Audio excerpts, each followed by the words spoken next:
This is the one-man show mobile video studio setup.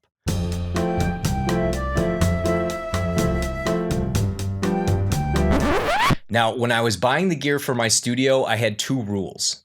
The first rule was that any equipment that I bought needed to help my videos look and sound professional. And the second rule was everything that I had needed to fit into a backpack so that I could create content wherever I was in the world. I'm going to show you the equipment that I use to create my video content, from the mandatory equipment to the nice to haves, and then some accessories and software that'll help you make great professional video content with your own mobile video studio. First, let's talk about the mandatory equipment, which is going to be your camera, your microphone, and your laptop. Now, in most cases for the camera, your smartphone is going to work just fine. I wanted something that was extra and dedicated to shooting just video and also let me take photos if I wanted to. And so I settled on the Sony a6400 with the 18 to 105 millimeter lens. Now, this camera I really like. It shoots 1080p and 4K. It shoots a wide variety of frame rates from 24 frames a second up to 120 frames a second. And one of the coolest features is that it actually hooks up to my Android phone, so I can control the camera directly from my smartphone. So that's a really handy feature, especially when the camera's far away like it is now and I need to control it from where I'm sitting. So the Sony a6400, a great choice. It's the video you're watching right now is shot on the 6400. 4K, great quality. I highly recommend that camera. Now, the second piece of mandatory equipment is the microphone. And arguably, it's probably more important than your camera. There's nothing worse than watching a video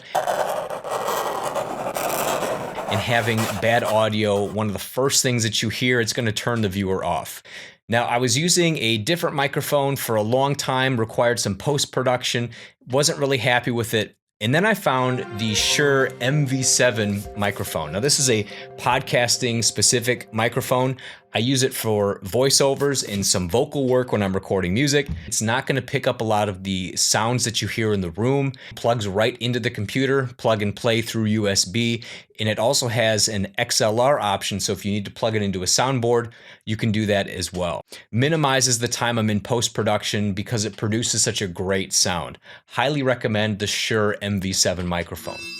Now, you're gonna need something to plug the microphone into and to upload your footage once you're done shooting on the camera, and that's your laptop. I like Lenovo ThinkPads. This is the Yoga X1. How's the X1? The important part to note about this laptop in particular is that it has 8 gigabytes of memory.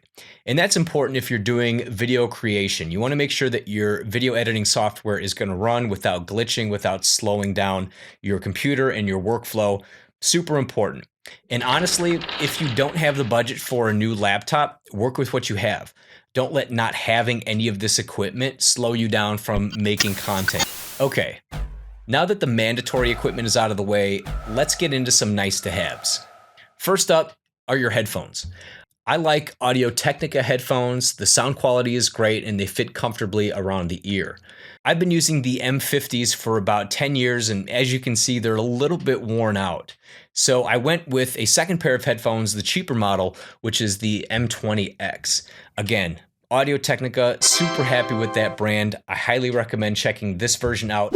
Next up on the nice to haves, your mouse. I have not found a mouse that I like better than the Logitech M720. This mouse is great, smooth scrolling wheel, and the coolest benefit is this 1, 2, 3 button you see right here. It's probably got a better technical name for it, but we'll call it the 1, 2, 3 button. Clicking this button actually lets me switch between computers. So if I've got 2 computers open, one project here, one project there, this button lets me switch. I don't have to reunify or repair or anything like that. It saves me a lot of time switching between those 2 computers. Love this mouse, love Logitech in general, but the M720, this one's a game changer. Now, the third piece of nice to have equipment is a secondary monitor. I know that when I was out on the go and I had to just cram everything on my laptop screen, it got a little tight, especially with video editing. The espresso display with the optional stand is necessary and a must-have if you're video editing on the go. Magnetic, so this thing just slaps on and off, very easy. You set it down, plugs into USB-C to your computer, uses the juice from your laptop, so there's no second power cable to plug into this thing.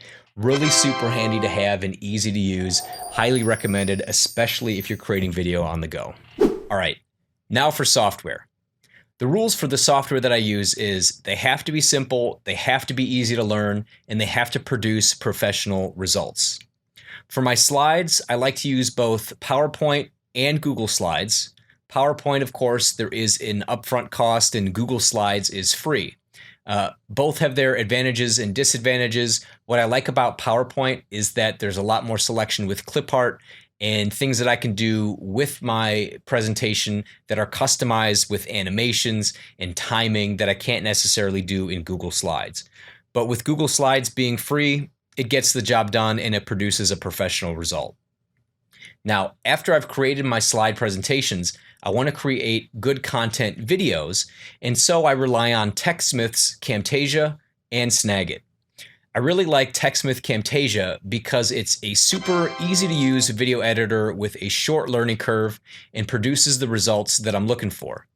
And I like to use Snagit for screen capturing and documentation creation, making lead magnets. Both tools are excellent tools, highly recommended. Again, short learning curve with both, but I find that I'm using both on a daily basis to create great content. So check those out, TechSmith, Camtasia, and Snagit, and also PowerPoint and Google Slides. And finally, for the extras. If you're going to use any of the equipment that you saw here today, you're going to want to make sure that you have a few of these extras on hand. The first thing are SD cards, especially if you're shooting with an external camera. The Sony a6400 takes standard SD cards, and make sure you get the Class 10 card so that the videos will shoot continuously. You'll also want to make sure that you get an SD card reader.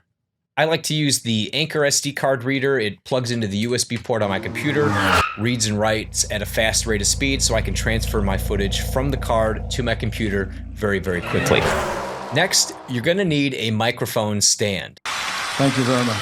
Here I've got the InnoGear desktop microphone stand. You can get it on Amazon. I believe it's under 20 bucks or so. You're also going to need a tripod for your camera. Currently, the tripod that I've got with my camera, they don't actually sell that tripod anymore.